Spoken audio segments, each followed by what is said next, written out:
La movida de poder viene de China y es muy poco diplomática. Abro comillas, los mosquitos molestan, pero forman parte de nuestro ecosistema y vida diaria, paciencia y tranquilidad, cierro comillas. Esto lo escribió el embajador de China en Colombia, Zhu Jingyang, refiriéndose a Bruce McMaster, el líder del gremio más grande de empresas que hay en Colombia, la ANDI. Que un embajador se refiera así a un líder del país extranjero donde es representante diplomático es ya bastante atípico. El silencio de la Cancillería colombiana, que por estos días reivindica tanto la soberanía, sorprende menos. El gobierno Petro y McMaster han tenido bastantes choques.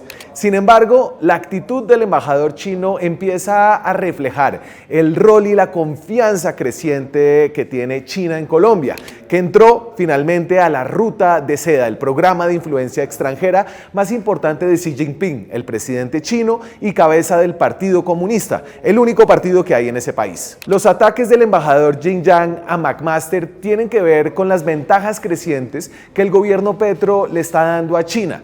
Lo último fue una reducción a los aranceles para importaciones chinas en el sector textil, que McMaster, como representante de empresas colombianas, criticó.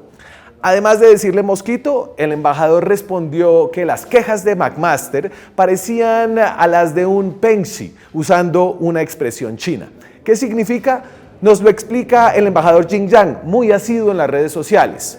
Se usa de forma metafórica para describir cualquier comportamiento en el que alguien finge ser víctima o exagera un daño para sacar provecho, chantajear, conseguir dinero, fama o atención. Pero el embajador no solo tiene pullas para líderes gremiales, también para periodistas. Lecciones del representante de un país sin libertad de prensa, sin elecciones libres, sin derecho al disenso y donde campea la censura estatal.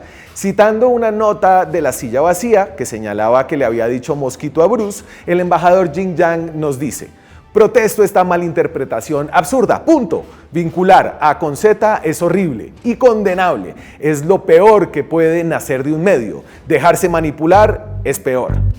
Tomamos nota, embajador. El 100 es un número de poder en la política colombiana, no tanto como el número 1, pero los coleros de las listas al Senado tienen protagonismo y se lo facilitan al votante que se enfrentará a un tarjetón con cientos de candidatos en marzo del 2026. Por eso el 100 no es una cola cualquiera, es una vitrina. En esas colas hay de todo, y los primeros son los Nepo Babies. Por el lado del Partido Liberal, el número 100 lo lleva María Paz Gaviria, hija de César Gaviria, el presidente cada vez más eterno del partido. Este será el primer salto a la política de María Paz, y lo viene ambientando este mismo año a la antigua, yendo a barrios y a municipios, pero toda su carrera pública ha estado enfocada en la gestión cultural. Rodolfo José Hernández, el hijo del fallecido Rodolfo Hernández, también busca aterrizar en el Senado con el número 100. También ingeniero y mano derecha del ex candidato que estuvo a nada de llegar a la Casa de Nariño, será la cola de la lista de la coalición de Cambio Radical que armó con Alma. Este es un grupo de partidos en el que está la Liga Anticorrupción, el partido que fundó Rodolfo Papá. En otra categoría tenemos a quienes buscaron la cabeza y terminaron en la cola. Ahí está Jennifer Pedraza, hoy representante a la Cámara, ahora candidata al Senado por la lista del Nuevo Liberalismo, Dignidad y Compromiso y El Mira. Su nombre sonó para encabezar, respaldada incluso por Jorge Robledo, quien también se lanza. Pero entre vetos y pulsos el puesto se lo quedó Juan Sebastián Gómez, vicepresidente a la Cámara. A Pedraza le dieron en cambio el número 100. Por los godos, el 100 es para Wadid Mansur, un representante cordobés que ha sido una de las piezas claves del gobierno Petro en la Cámara. Pero los ceros también evocan la sombra del escándalo de la UNGRD, donde se señala a Mansur de tener cuotas en contratos asociados a su voto en la Comisión de Crédito Público. Entre los verdes, el colero será JP Hernández. Quiere repetir en Senado después de haber sido el más votado de su partido, el Verde, en 2022, con 181.000 votos. Una credencial que él pensó le bastaría para ser el número 1 en 2026, en esta lista al Senado que tiene el Verde ahora con En Marcha, el partido de Juan Fernando Cristo. Pero además de liderar una encuesta interna, Nada de eso fue suficiente para el candidato influencer. Él lo atribuyó a su férrea oposición al gobierno Petro. En su lugar, el número 1 se lo dieron al reencauche de Lucho Garzón, exalcalde de Bogotá hace 20 años. Y JP se quedó con el número 100. Estos son los unos con 2 ceros, que entre más de 1000 candidatos al Senado tienen un brillo particular. La movida de poder nos lleva a un brindis que revela cómo se tejen las lealtades en las cumbres de la justicia colombiana.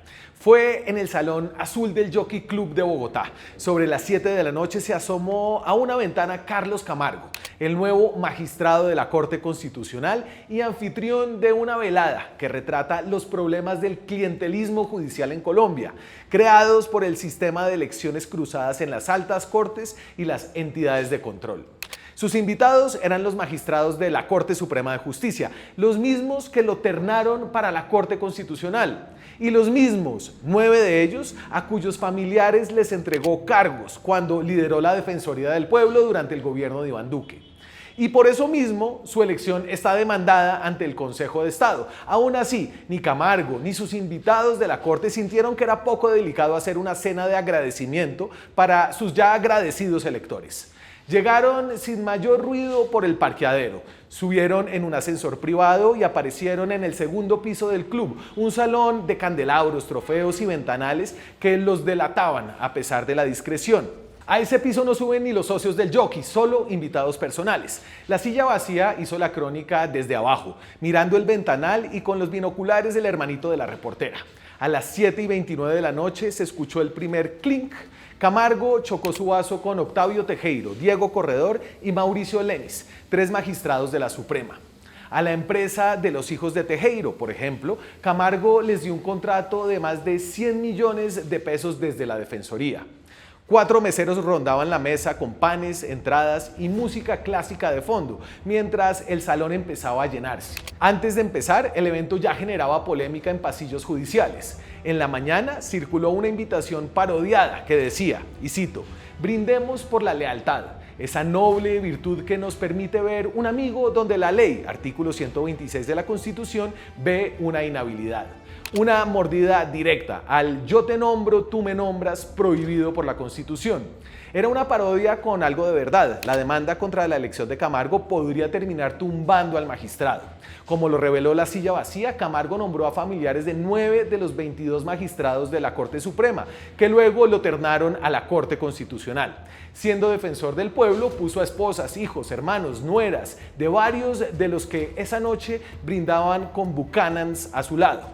De las Cortes francesas hay un concepto que se llama el deber de la ingratitud, la obligación de los jueces de ser imparciales, incluso desagradecidos con quienes los eligieron. Un deber que esa noche quedó ahogado entre whisky, lealtades cruzadas y una ética muy nublada en las altas cortes de nuestro país. A la directora de presidencia se le metieron a la casa y detrás hay una movida poderosa pero aún difícil de entender. Angie Rodríguez reapareció como si nada en el último Consejo de Ministros y volvió al centro del poder después de que el propio presidente Petro le pidió la renuncia por desobedecerlo. Lo hizo tras denunciar un robo misterioso que se reveló justo cuando su silla temblaba. Ocurrió el 21 de noviembre a las 2 de la madrugada. Un grupo entró a la casa de sus papás en el sur de Bogotá. No eran ladrones normales, no se llevaron joyas ni plata, revolcaron todo durante una hora hasta encontrar una bolsa azul que, según Rodríguez, contenía información delicada relacionada con una entidad llamada Fondo de Adaptación. A la silla, Angie le dijo que no era un hurto convencional, sino un ataque político y que estaría relacionado con los cargos estratégicos que Petro le ha entregado últimamente, entre esos la gerencia del Fondo de Adaptación, con un presupuesto jugoso de 624.000 millones de pesos y muchas cuotas de sueldos altos. Angie no solo logró mantenerse en el puesto, ahora desrenunciada comenzó a mostrar los dientes. Hace pocos días convocó a una rueda de prensa para denunciar irregularidades en ese fondo. Otra vez fuego amigo en la Casa de Nariño. Le lanzó pullas a Carlos Carrillo, director de la Unidad de Gestión del Riesgo y antiguo encargado del fondo. Afirma que dejó contratos supuestamente mal estructurados. El primero en salir a respaldar sus denuncias fue el ministro del Interior Armando Benedetti. Show y engaños en el Fondo de Adaptación de Carlos Carrillo, tuiteó. Ese apoyo no es gratuito. Angie y Benedetti son uña y mugre, una dupla con influencia en ese fondo que se usa como moneda burocrática para negociar apoyo en el Congreso. Angie sería clave en subir y bajar hojas de vida de presidencia para esas negociaciones. Esa relación ha abierto otro roce en la Casa de Nariño. Su principal rival interno ahora es Raúl Moreno, jefe de despacho de Petro, quien irónicamente fue traído al gobierno por la misma Angie. Hoy hay muchas cosas aún oscuras. No se sabe quién ordenó entrar a la casa de su familia ni por qué el robo se reveló justo ahora. Lo que sí es claro es que la denuncia le funcionó como escudo, fortaleció su alianza con Benedetti y le quitó margen a sus detractores internos para moverle la silla. Y Petro, por un lado están los que dicen que está chantajeado por Benedetti otra vez. Por eso no pudo sacar a Angie. Otros cortos de explicaciones dicen que es un caso de Petro viendo al gobierno arder, en este caso sin Consejo de Ministros televisado.